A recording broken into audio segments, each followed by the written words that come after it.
And speaking of traffic changes as the school year starts, TxDOT says 19th Street should be mostly clear for Texas Tech students. Now, this is what 19th Street looked like earlier this year in the midst of the construction spanning from Memphis to just east of I-27. Well, now all lanes by the Texas Tech campus should be open, but work is still underway to fix the drainage system, and more improvements will start soon for lights and traffic signals. Diana Asensio says with TxDOT says that students should be prepared for minor lane closures along 19th Street for the next year until the project is finally complete. We do still have some work going on to the drainage system. We also have some work that will be taking place soon as far as installing lighting and traffic signals, so students should be prepared for some possible lane closures, daily lane closures, when that happens. But for the most part, we expect all those lanes to be open to traffic.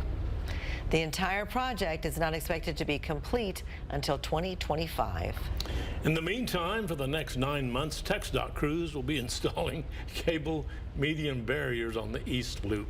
KCBD News Channel 11's Brittany Crittenden has how the department says this will change and save lives. TxDOT is kicking off its project to install 11 miles of cable median barriers along East Loop 289. They'll stretch from where the North Loop meets I-27 to where the South Loop meets the interstate. This is something that we've been working towards the last 5 years, trying to get as much cable barrier up around our district, again, to make our roads safer.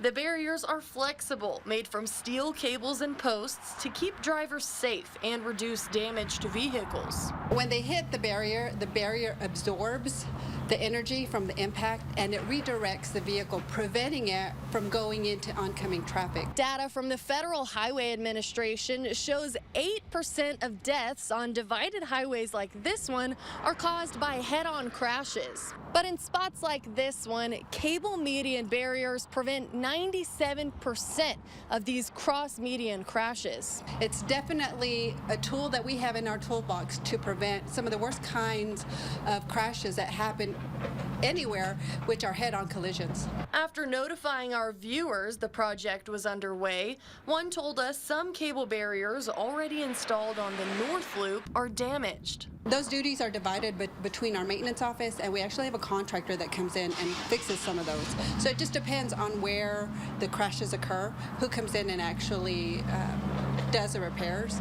We try to have a quick turnaround time because they are important. If you crash into one, Asensio says do not try to untangle your car from the cables. You should always call 911 and first responders when you're involved in a crash, but especially when you hit a cable barrier. They are under high extreme tension, and it is dangerous to try to cut those cables on your own. Asensio says the impact of this project on traffic will be minimal, with some inside lane and shoulder closures. She says to watch out for reduced speed limits and construction crews. Brittany Crittenden, KCBD News Channel 11.